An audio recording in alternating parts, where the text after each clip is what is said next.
I'd like to personally thank so many of you who continue to leave comments, positive and some negative, but who continue to encourage me in my own journey.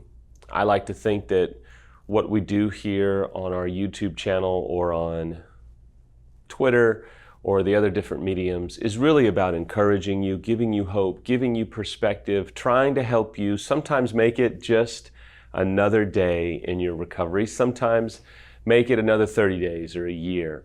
But I'm just eternally grateful for so much encouragement that many of you give me.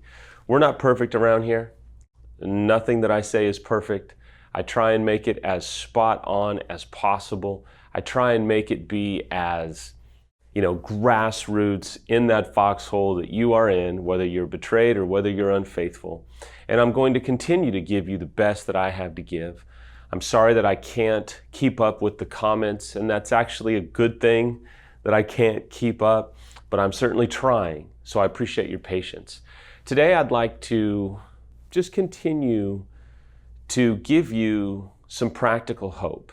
What I've started saying in a lot of my posts on Twitter is to not give up on you.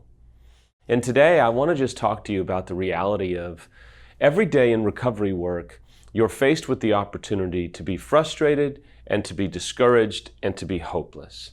If you've had a good day, the next day, your hope is good, but sometimes you almost find it just incredibly difficult to be hopeful. It's kind of like if you can put 2 or 3 good positive days together, in one sense or in one chamber of your heart, you're elated thinking, man, this is awesome. In another chamber of your heart, you're like, well, let's get ready for the bomb to drop, or let's get ready for the bottom to fall out of our life because I'm nervous that we've had 2 or 3 good days in a row. That's normal. It's understandable. It's pretty common for the first year or so to feel like that. In recovery work, I have found it's very easy to give up on our spouse. A couple of bad days or ambivalence. If you're a betrayed spouse, you may notice ambivalence or acting out or another D-Day, God forbid. It's easy to give up on our spouse some days, and some days have hope and kind of back and forth. I have found, though, and that's the observation I want to make today, is that we so easily give up on ourselves. If you're an unfaithful, it's understandable why you would find it very easy to give up on you. And there is a journey that you will go through, the journey from hating yourself to hating what you've done. And that right there could be a book. That right there is a several-year process of forgiving yourself, accepting what you've done, finding forgiveness, making amends, working through what feels like endless amounts of awful garbage and collateral damage that you, me, have created in our situation. And it's so fundamentally easy to just give up on ourselves and say, you know what, I'm not worth it, this isn't worth it, I'll never change. And this is where it gets really destructive, because then we start to give way to destructive patterns, and now this wall of offensive warfare to try and not act out and not make the same mistakes starts to erode brick by brick, and it's a lack of character, it's a lack of integrity, it's a lack of tenacity, because we spiral and think, well, why even quit? Why even stop acting out? Why even try? It's only going to get worse. Every time I try, I get knocked down.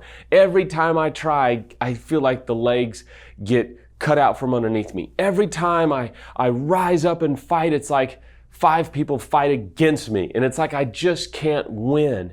And we're forced. It's like we are pushed into a corner to want to give up on life, on recovery, on our spouse, but also, and what I'm talking about today, is ourselves. Now, the same truth goes for the betrayed, where you feel like, man, I was so hopeful and now I'm so discouraged. Or there's this constant barrage of reminders and triggers and intrusive thoughts and PTSD or complex PTSD, and it's like this fire jacuzzi of hopelessness that you're sitting in and that you just can't get out. And there's this barrage of overwhelming emotion, and you just feel like, man, yeah, I've given up on people or my spouse or what have you, but I'm so hopeless. And then you compound that with what you feel is a betrayed spouse of, man, I'll never be enough. He or she will never be satisfied with me. I'm never going to be what they want. They want somebody else. And this overwhelming barrage of hopelessness. And then you fall into the comparisons and comparing yourself with the affair partner. And why did my spouse choose them? What in me was so bad that they had to go outside the relationship? And my friends, I'm saying all these things because I understand. I understand the fog, the malaise of overwhelming discouragement. And it forces you to a place where you want to give up on you. And I'm sorry, but I want to reach through the camera today and tell you, you cannot give up on you. You see, my friends, I get it. I understand the warfare that you feel, whether you come from a faith perspective or whether you're an atheist and everything else in between. I really don't care what your worldview is. I think if you've tried to restore your marriage for 5 days, you've probably felt what feels like an immense war that seemingly rips away at the fabric of your confidence and joy and hope. And I want to tell you that if there's one message that I want to communicate today, it's that you can't give up on you. Because if you give up on you, let me just tell you, there are not people lining up to support you. There isn't a waiting list of encouragers coming your way. There isn't a waiting list of cheerleaders cheering you on, even if you're a betrayed spouse, which would seemingly be the easiest person in the equation to line up to cheer for. So let me get really deep down into your heart today, at the bottom of that barrel, right, where you just feel like, I have nothing left. Listen, I've been there. I have felt like I had nothing left, and then a few days later felt like, okay, I really thought I had nothing left. Now I feel like there's negative nothing left. Like this is above and beyond my ability to come back from. And I just want to tell you, as someone who can stand here and tell you that I have come back from death, I just want to tell you, you need you. Because if you can't support you, who will? I mean, you've got to be your own best coach. You've got to be the one that doesn't give up on you, because if you give up on you, I'm just telling you, there isn't going to be this tenacity to fight back. You're going to find yourself giving way to acting out, even if you're betrayed. You'll find yourself exhibiting behaviors and starting to do things that you know are wrong, but you've given up on you. You can't do that today.